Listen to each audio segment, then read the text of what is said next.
Top five, top five, top five. So then I'll go back with another video. I'm Strange Wang. He is Nate. They're doing top 5 Sylvester Stallone movies because he's got a new movie coming out called Samaritan. It's on Amazon Prime. He's been in the news a lot. He's fighting about the Rocky, the rights. The Drago spinoff and all that stuff. Yeah. Well, he says he owns the rights. They say they own it. I don't know. I don't read. Bunch of legal mumbo jumbo. Exactly. But hopefully Stallone gets the Rocky shit because personally I don't want to see a drag off. Creed 3 makes sense. A drag off?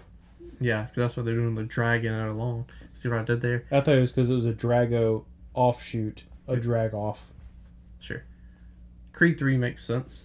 Yeah. I like the idea of Creed 2 more than I like the execution of Creed 2. Mm-hmm.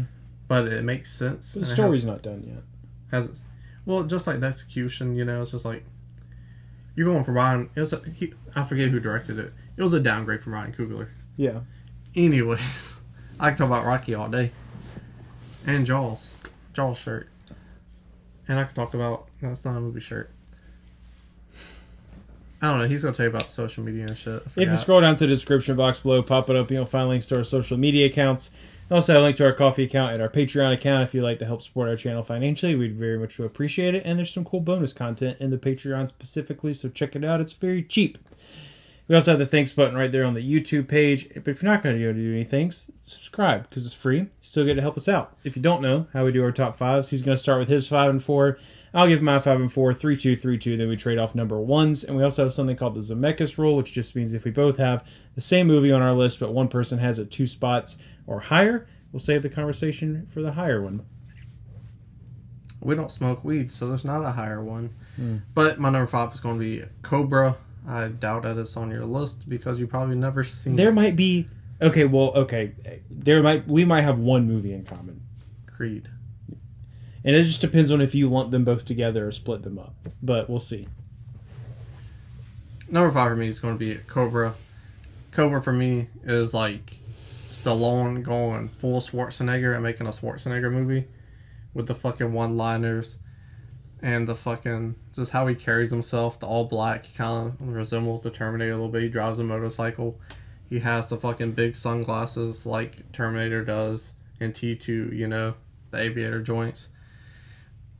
But the story is just like mid-80s ridiculousness. It doesn't make much sense, but it's fun, great action, and phenomenal one-liners. They try to make him quirky. He eats pizza by cutting it with scissors and then eating it the little pieces of the pizza. And it's just like, what the fuck?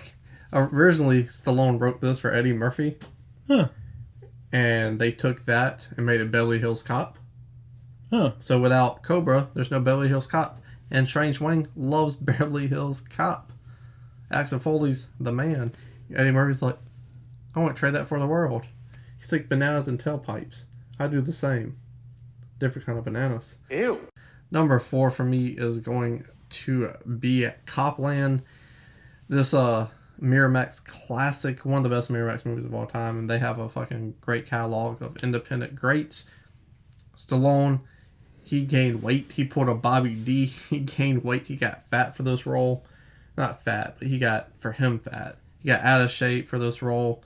And he's a cop that's deaf in his fucking ear. I mean, he can still talk right, but he just can't hear because of a cop incident. He's got a little He's got tinnitus. What?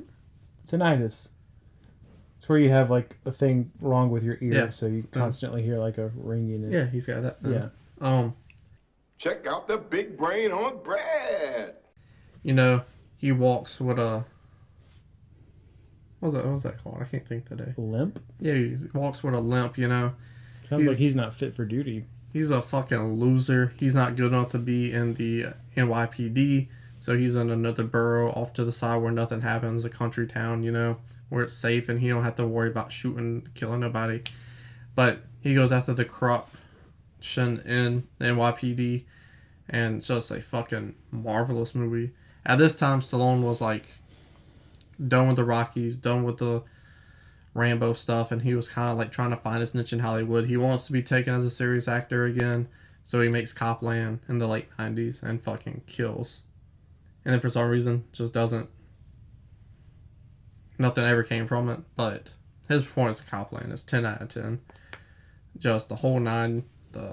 Stallone for me is so fucking cool. He's Rocky. He's the heart of the underdog. You know, you want him to win. You want him to survive.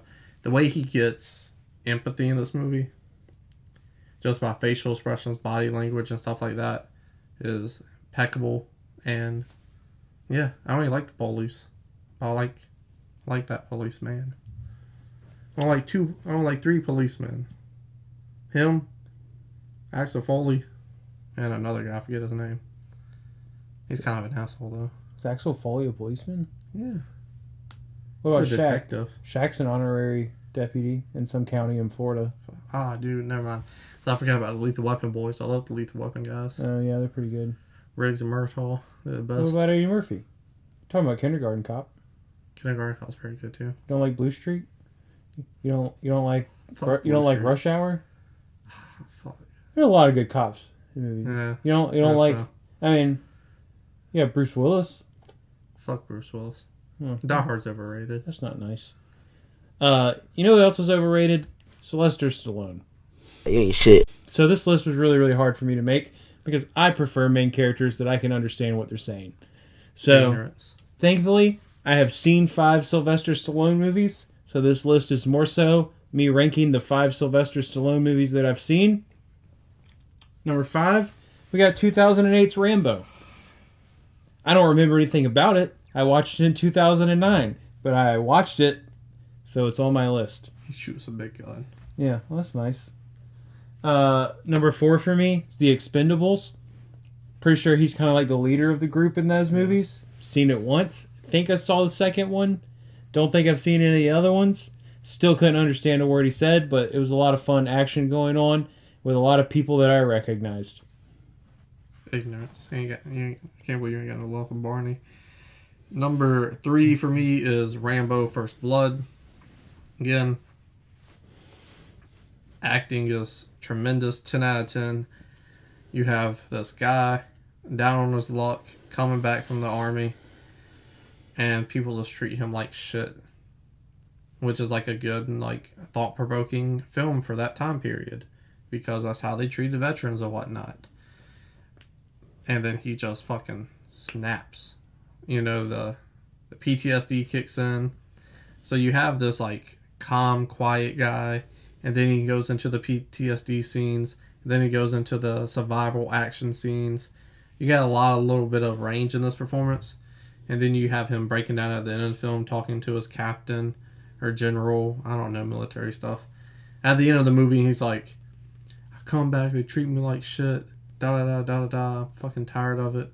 I could kill all these people, but I don't. I fought for these people, I bled for these people, I watched my friends die for these people, and they do this to us. What's the fucking point? What's life? The point of life, stuff like that. So, very thought-provoking performance, very powerful scene at the end. A lot of emotion, a lot of range in this character Stallone portrays. So, had to make my list. My number 2 is your number 1, Creed. That is my number 1. Old Rocky. What a great fucking logical place in his life to pick it up with Creed. Working at Adrian's. Happy. I don't even say happy. He's content enough with his life. He's a Philadelphia legend. He's got his little restaurant. He visits his wife in the morning before he goes to the restaurant. Reads her the newspaper, talks to her. Puts his chair back up in the tree. And goes on his day. Doesn't have a relationship with his son. Doesn't really make sense.